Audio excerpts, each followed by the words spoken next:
అందరికి నమస్తే అండి.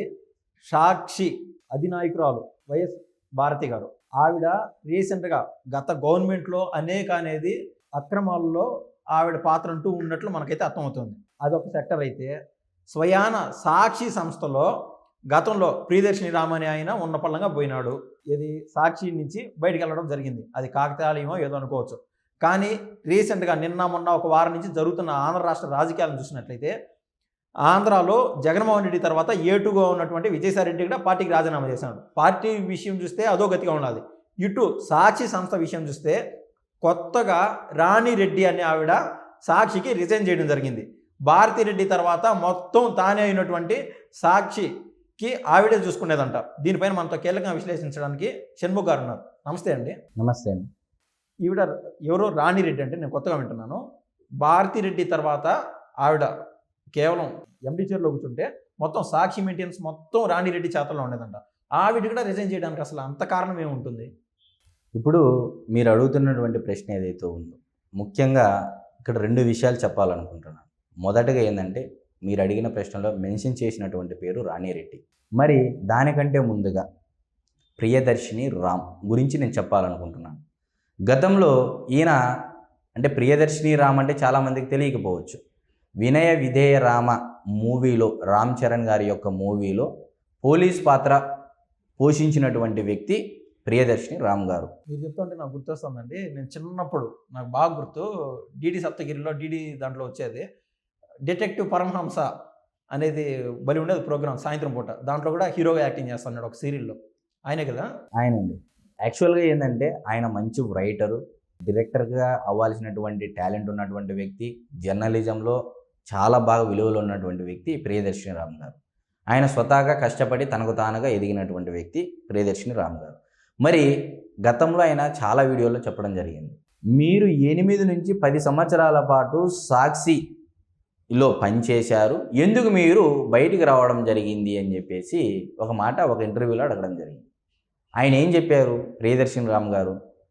నేను దాదాపు 10 సంవత్సరాల పాటు చేశాను, కానీ నాకు గ్రాట్యుటీ రాలేదు, ఏమీ రాలేదు అని చెప్పారు. ఏంటంటే అదేంటంటే 10 సంవత్సరాలు 5 సంవత్సరాలు దాటితే ఏ ఒక్క కంపెనీలైనా 5 సంవత్సరాలు దాటితే ఖచ్చితంగా ఇస్తారంటే, లేదమ్మా 1 సంవత్సరం ఏదో మధ్యలో మిస్ అయినందుకు గ్రాట్యుటీ రాలేదు. మళ్ళీ నేను జగన్మోహన్ రెడ్డి గారి యొక్క సతీమైనటువంటి భారతిరెడ్డి గారి దగ్గరికి వెళ్ళి అడిగితే, ఎందుకు వస్తుందన్న 1 సంవత్సరం అయింది కదా అని చెప్పేసి అనింది. అంటే ఎందుకులేమ్మా అని చెప్పేసి, మీరు నాకు ఈ అవకాశం ఇచ్చినందుకు చాలా కృతజ్ఞతలు, ధన్యవాదాలు అని చెప్పేసి రిజైన్ చేసి వచ్చాను సాక్షి నుంచి అని చెప్పి చెప్పడం, చాలా వినయ విధేయపూర్వకంగా చెప్పడం జరిగింది.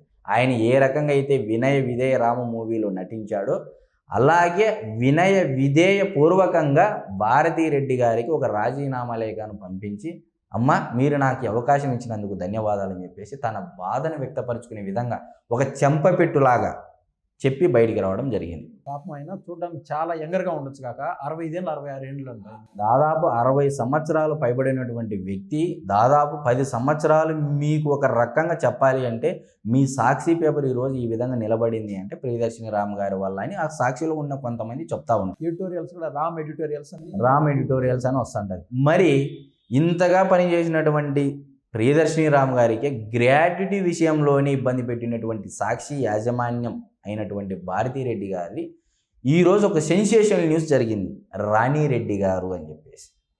మరి ఈ రాణిరెడ్డి ఎవరు, అసలు ఏంటి కర్త కర్మ క్రియ ఏంటి అంటే, ఈ రాణిరెడ్డి గారు ఏంటంటే పేరుకే వైఎస్ భారతిరెడ్డి గారి యొక్క యాజమాన్యం అయినప్పటికీ అటు ఛానల్కి ఇటు పత్రికకు ఈమె ఎలా చెప్తే భారతిరెడ్డి గారు అలా వింటారనేది ఇక్కడ అందరికీ తెలిసిన విషయం.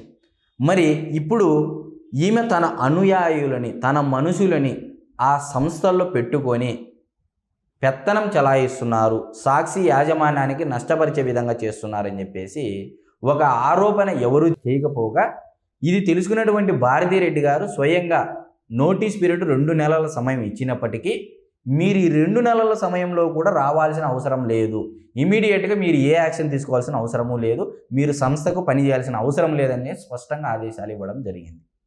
ఎందుకు ఇచ్చారు? మరి ఆమె ఒకప్పటి స్నేహితురాలు, ఆత్మ అంటే ఫ్రెండు, క్లోజ్ ఫ్రెండు, అన్నీ తెలిసినటువంటి వ్యక్తి రాణిరెడ్డి గారు. మరి ఇన్ని తెలిసినటువంటి గతంలో ఉన్న ప్రియదర్శిని రామ్ అయితేనేమి, ఈరోజు రాణిరెడ్డి గారు అయితేనేమి, ఎందుకు ఇలా జరుగుతూ ఉంది? నిజంగా వీళ్ళకి అవసరం ఉన్నంత వరకే పని చేపించుకుంటారా? నిజంగా వీళ్ళ దగ్గర విలువలు విశ్వసనీయతలు ఉన్నాయా? మరి ఇవన్నీ ఆలోచించాల్సినటువంటి విషయం. ఈరోజు రాణిరెడ్డి, ఇది కొత్తగా వచ్చినటువంటి సమాచారం, అంతర్గత సమాచారం. మరి ఎలా వచ్చింది ఇది? రాణిరెడ్డి గారు ఎలా బలవంతంగా బయటికి దొబ్బబడ్డారు? ఒక రకంగా చూసుకుంటే ఆమె వల్లే ఈ సాక్షి యాజమాన్యం అని చెప్పేసి పొమ్మనుకోకుండా పొగబెట్టే పరిస్థితులు సాక్షి పేపర్లోను, సాక్షి ఛానల్లో జరుగుతూ ఉన్నాయి. కాస్ట్ కటింగ్ నేపథ్యంలో వారిని తప్పు పట్టడానికి ఏమీ లేక పొమ్మనుకోకుండా పొగబెట్టే పరిస్థితులు కనపడుతున్నాయి. మరి ఇంతగా గతంలో అధికారంలోకి రావడానికి వాళ్ళు పనిచేశారు, అధికారంలోకి వచ్చిన తర్వాత మీకోసం పనిచేశారు. మరి వారి కోసము మీరు ఏమి చేశారని చూసుకుంటే, మరి ఇదే చెల్లెమ్మే జగన్మోహన్ రెడ్డి గారికి రాణిరెడ్డి గారు, ఇదే ప్రియదర్శిని రామ్ గారు అన్నో తమ్ముడో, అన్న అవుతాడు ప్రియదర్శిని రామ్ గారు. మరి అన్నా చెల్లెలకే న్యాయం చేయలేనటువంటి జగన్మోహన్ రెడ్డి గారు ఎవరు? తన సంస్థలో పనిచేసినటువంటి అన్నా చెల్లెలకే మరి ఇంకా ప్రజలకు మేలు చేస్తారు. సాక్షి వల్ల ప్రజలకు మేలు జరుగుతుంది, సాక్షులన్నీ నిజాలు రాస్తారు. రీసెంట్గా చూసామండి, సాక్షి పేపర్లో కూడా వేమిరెడ్డి ప్రభాకర్ రెడ్డి గారు సంక్రాంతికి విషయం చెప్పారు తెలుగుదేశం పార్టీకి. పచ్చ కలర్ వేసి మొత్తం 2 పేజీ మొత్తం పసుపచ్చ. ఇది కదండి అసలైన రివెంజ్ అంటే. మీరు అంటారు కదా, ఇది కేజీఎఫ్లో యూట్యూబ్లో చిన్న షార్ట్స్ తీసుకొని మాస్ అంటే అది కాదు, నిజంగా మాస్ అంటే ఇది. మాస్ అంటే ఊరమాస్ అంటే అది. ఒక ప్రత్యర్థి యొక్క ఛానల్లో నిత్యము అవాస్తవాలు ప్రచురించేటువంటి ఆ పేపర్లో ఒక వాస్తవాన్ని, ఒక వాస్తవికత దృక్పథాన్ని ప్రజలకు ఇది అంటే నచ్చినటువంటి ప్రభుత్వం ఏ విధంగా పరిపాలన చేస్తుంది అనేది తన పథకాలను ఆ పేపర్లో ప్రింట్ వేయించారు చూడండి. ఇది అసలైన రివెంజ్ అనేది ప్రజల యొక్క భావిస్తున్నారు. మరి ఈ విధంగా చూసుకుంటే చాలామంది, ఇప్పుడు విజయసాయిరెడ్డి గారు ఒక బాధితుడే, ఇప్పుడు అయోధ్య రామిరెడ్డి గారు ఒక బాధితుడే, మోపిదేవి వెంకటరమణ గారు బాధితుడు. వీళ్ళంతా ఎవరండి? వీళ్ళంతా లబ్డబ్ జగన్ అని కొట్టుకుంటా జగన్మోహన్ రెడ్డి గారు రాజకీయాల్లో ఉన్నంతవరకు జగన్మోహన్ రెడ్డి గారి వెంట నడుస్తామన్న నాయకులు వెళ్ళిపోతూ ఉన్నారు. జగన్మోహన్ రెడ్డి గారు స్టార్టింగ్లో ఏ పార్టీ పెట్టినప్పుడు ఎవరున్నారండి? తల్లి విజయమ్మ గారు, జగన్మోహన్ రెడ్డి గారు, విజయసాయిరెడ్డి గారు ఎవరైనా ఉన్నారా స్టార్టింగ్లో పార్టీ పెట్టినప్పుడు? మరి ఈరోజు జగన్మోహన్ రెడ్డి గారి గుండెకాయ పోయింది, జన్మనిచ్చినటువంటి తల్లి వెళ్ళిపోయింది. ఇంకెవరు మిగులుతారండి ఆ పార్టీలో? ఎందుకు ఆ పరిస్థితి వచ్చింది? ఒకవేళ జగన్మోహన్ రెడ్డి గారి యొక్క నాయకత్వ లోపమా? మరి సాక్షి యాజమాన్యంలో కూడా ఈరోజు పనిచేసినటువంటి రాణిరెడ్డి గారిని కూడా బయటకు దెబ్బారు అంటే ఎక్కడ లోపం? పనిచేసే వాళ్ళ దగ్గర లోపమా? యాజమాన్యం లోపమా?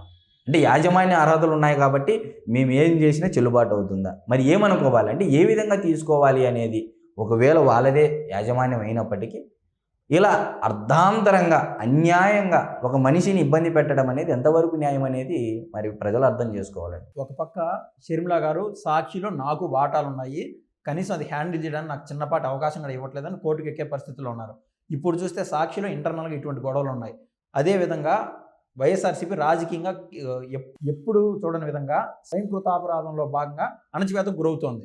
ఇటువంటి తరుణంలో సాక్షి మీడియా అనేది ఇంకా కొన్ని సంవత్సరాల పాటు మనుగడ సాధించడం సంభవమే అంటారా?